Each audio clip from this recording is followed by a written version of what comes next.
Everyone and welcome to office Adda 24/7। This side से आरती और दोबारा मिल चुके हैं हम लोग एक न्यू कॉन्सेप्ट में। आपको भी पता है हम लोग मंडे टू फ्राइडे मिलते हैं 10 मिनट के लिए, पर ये 10 मिनट हमारे JIB एग्जाम के लिए बहुत महत्वपूर्ण है क्योंकि रोज हम लोग एक न्यू कॉन्सेप्ट सीखते हैं।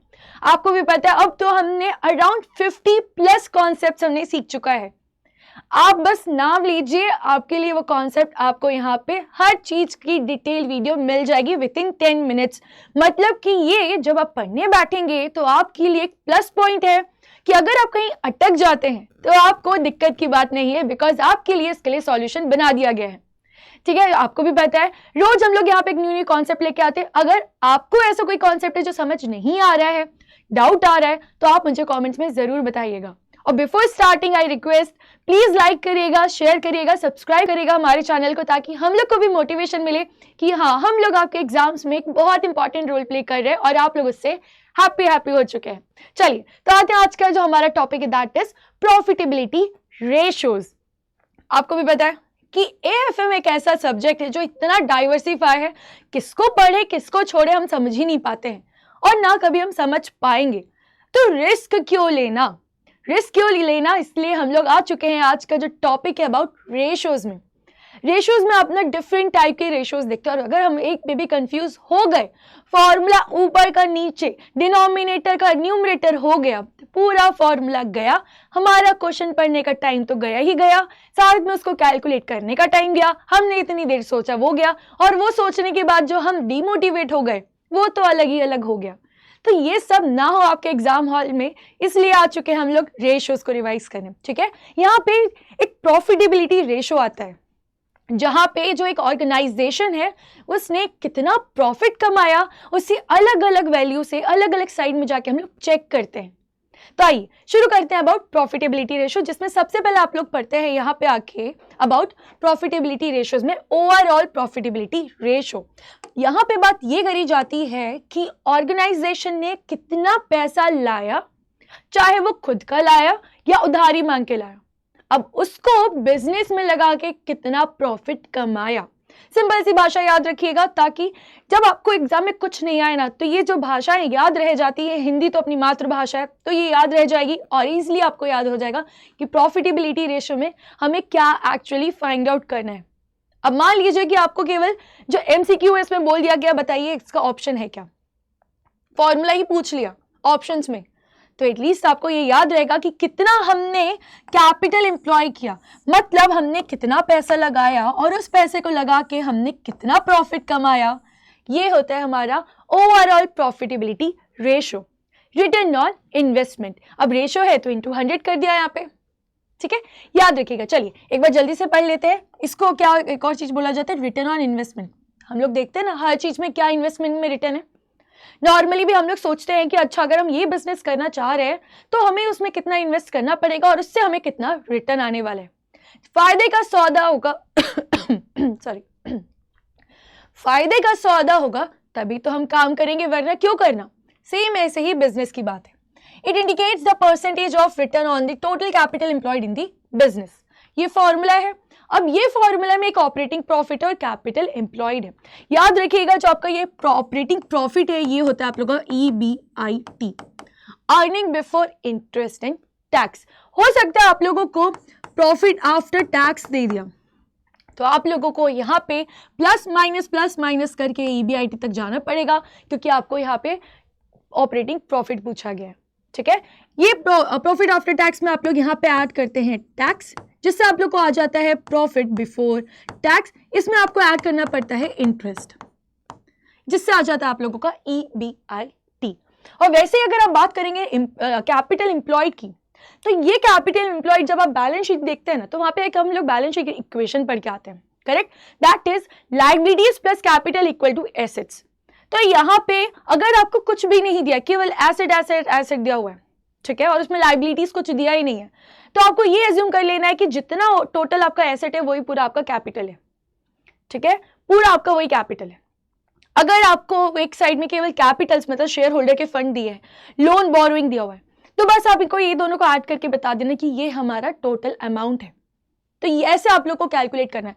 देखिए एक बात तो हमको सबको पता है कि जो बैलेंस शीट है ये दोनों साइड इक्वल होते हैं because it's a dual entry system, तो ये दोनों साइड तो इक्वल होने वाला है। अगर हमें लाइबिलिटी साइड का दिया है तो बहुत बढ़िया, पर अगर नहीं दिया है तो एसेट साइड से भी तो हम निकाल सकते हैं, क्योंकि एट द एंड दोनों चीजें तो इक्वली हो रही है। अब यहां से जाइए या यहां से जाइए, आना तो आपको कैपिटल को ही पता लगाना है, ठीक है। ऐसा आपको सॉल्व करना पड़ता है प्रॉफिटेबिलिटी रेशो। चलिए, और भी रेशोज होते हैं जैसे अर्निंग पर शेयर, ईपीएस, कितना आपके जो शेयर होल्डर्स के उनके लिए कितना पैसा बचा, उन पे हम लोग ये वाला फॉर्मूला यूज करते हैं कि नंबर ऑफ इक्विटी शेयर्स कितने हैं, जितना आपने लोगों को इक्विटी अपनी डाइल्यूट करी है उसको लेते हैं net profit after tax and preference dividend के बाद। ये जो आया था ना प्रॉफिट आफ्टर टैक्स, इसमें अगर कुछ प्रेफरेंस डिविडेंड का भी अमाउंट है तो ये माइनस कर देते हैं। उसके बाद जो अमाउंट बचता है उससे हम यहाँ पे लेते हैं divided by number of equity share से करके पता चल जाता है कि एक शेयर पे हमें कितनी अर्निंग हो रही है। करेक्ट, वैसे ही आप लोगों का होता है gross profit ratio.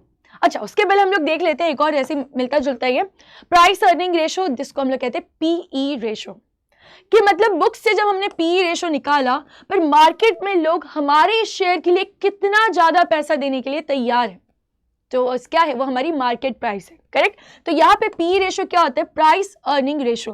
Price market में क्या है, अर्निंग कितनी हुई हमने यहाँ पे निकालना सीख लिया, तो मार्केट प्राइस पर equity share divided by earning per share, ये आपका होता है पीई रेशो।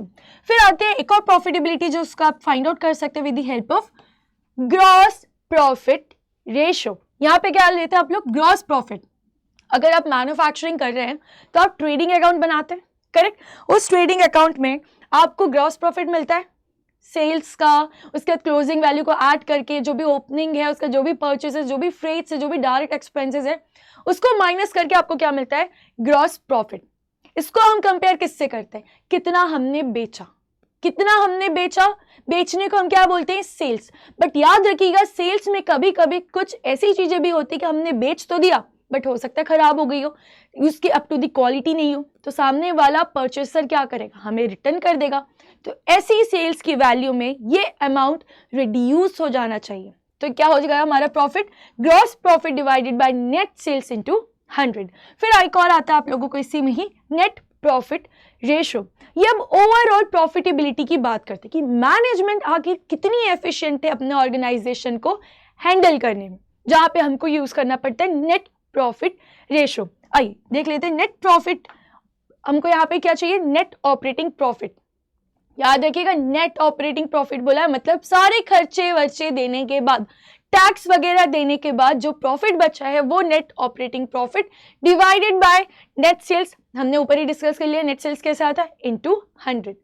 ये सारे फॉर्मूलेज होते हैं जब आपको कैलकुलेट करने के लिए पूछा जाता है कि क्या प्रॉफिटेबिलिटी रेशो है, तो वो कंपैरिजन में हेल्प होने वाला है कि पिछले साल कितना था, इस साल कितना है, जो ओवरऑल इंडस्ट्री में हम कितना प्रॉफिट में रह रहे हैं, ये सब के लिए हम ये सारे रेशोज यूज करते हैं, ये सारे रेशोज हम लोग यूज करते हैं। चलिए, तो यहाँ पे तो हमने डिस्कस कर लिया है, बट बिफोर ये सारे सेशन को सम अप करने के एक और आपसे बात करना चाहूंगी कि आप लोगों के लिए रोज 0.5 मार्क्स के क्वेश्चंस रोज अपलोड होते हैं, तो क्या आप लोग इसे सॉल्व कर रहे हैं? चलिए मैं आप लोग को बता देती हूँ वो कहाँ मिलेगा। आप लोग को वो मिलने वाला है ऑफिसर्स अड्डा 247 में ही। बस आपको दिन के 1 मिनट, केवल 1 मिनट लेके आना है, ताकि आप जो है 0.5 मार्क्स के जो क्वेश्चंस आ सकते हैं, छोटे छोटे आएंगे। 0.5 में कितना बड़ा क्वेश्चन पूछेंगे, ज्यादा लेंदी तो नहीं पूछ सकते, 0.5 ही मार्क्स है। 2-3 मार्क्स का हो, 1-2 मार्क्स का, तो हमें समझ आता है कि हाँ हैवी क्वेश्चंस आ सकते हैं। बट 0.5 एक ऐसा क्वेश्चन है जहां पे आप अपने मार्क्स को स्कोर कर सकते हैं, करेक्ट। तो आप लोगों के लिए रोज एक ब्रावो सीरीज चालू हो चुकी है, रोज आप लोगों के लिए अपलोड होता है, जैसे कि डे 9 है, डे 8 है, डे 7 है, डे 6, डे 5, 4, एवरी डे आप लोगों के लिए शॉर्ट्स अपलोड हो रहे हैं, जहां पे हम लोग मिनिमम 3 क्वेश्चंस कर रहे हैं। कितनी अच्छी बात है, 1 मिनट के अंदर अगर आप 1.5 मार्क्स स्कोर कर सकते हैं, 1.5 मार्क्स अगर आप स्कोर कर सकते हैं, तो आप सोच लीजिए आपकी स्पीड कितनी तेज होने वाली है जब एग्जाम में आपके सामने पेपर आने वाला है। तो करेक्ट, ऐसे क्वेश्चंस आपका टाइम सेव करने पे हेल्प करने वाले हैं। तो आप कहाँ पे मिल सकते हैं मैंने आपको बता दिया, ऑफिसर्स अड्डा 247 में जाना है। यहाँ पे आप लोगों को ब्रावो सीरीज के नाम से मिलेगा, डेली रात को अपलोड होता है। यहाँ पे ही आपको आंसर्स भी मिल जाते हैं। यहाँ पे अगर आपको कोई डाउट आता है तो आप यहाँ पे हमसे पूछ भी सकते हैं। इन केस आपको लगता है, एक तो देखिए यहाँ पे अगर आपको लग रहा है कि ये टॉपिक तो हमको पढ़ा ही नहीं है या फिर समझ ही नहीं आया है, तो आप क्या करेंगे, तुरंत जाएंगे और वो टॉपिक उठा के पढ़ने बैठ जाएंगे। इससे आपका कितना पढ़ाई हो चुका है या अभी भी कितना बाकी है, इससे आप अपने आप को इवेलुएट भी कर सकते हैं। करेक्ट। इसी के साथ अगर अभी भी आपने हमारे साथ इनरोल नहीं किया है, बिकॉज एग्जाम सब ज़्यादा दूर नहीं है, तो याद रखिएगा आप लोग को जाना है अड्डा 247 में, जहाँ पे आपके लिए जो JIB महापैक है ये तो अल्टीमेट सॉल्यूशन है ही। इसमें आपको A to Z क्लासेस मिल जाएंगी, पूरा स्टडी प्लान बताया गया आप लोगों को, पूरा चीज यहाँ मिल जाएगा। उसी के साथ आप लोगों के जो रिवीजन बैचेस आते हैं, जैसे अभी क्रैश कोर्स चल रहा है, उसकी भी क्लासेस आप लोग को बिल्कुल फ्री यहाँ पे मिल जाती है। ठीक है, बस आपको यहाँ पे जाके इसमें इनरोल करना पड़ता है। और आप लोगों के लिए भी पावर बैक रिवीजन बैच आने वाली है, जो कि स्टार्ट होने वाली 25 मई से। तो अभी भी आपको लग रहा है कि हमको क्विक रिवीजन चाहिए और आप वो नहीं कर पा रहे, तो आपको टेंशन लेने की बात बिल्कुल नहीं है, क्योंकि आपके लिए बैचेस ऑलरेडी आ चुके हैं। बट याद रखिएगा, अगर आपको यहाँ पे चाहिए एक्स्ट्रा डिस्काउंट, क्योंकि अभी ये मिल रहा है आपको 78% पे, पर खुशी की बात है ना, जब हमें एक्स्ट्रा डिस्काउंट मिल जाएगा तो आपको उसके लिए यूज करना पड़ेगा Y895। जैसे आप ये कोड यूज करेंगे, तो आपका डिस्काउंट हो जाएगा 80% का। इससे अच्छी बड़ी बात क्या है कि हमको पढ़ाई में ही इतनी बेनिफिट मिलने वाली है, तो ये बेनिफिट को हम लोग क्यों छोड़े। करेक्ट, ये बेनिफिट से हम लोग दूर क्यों रहे। बट याद रखिएगा आपको यूज करना पड़ता है कोड Y895।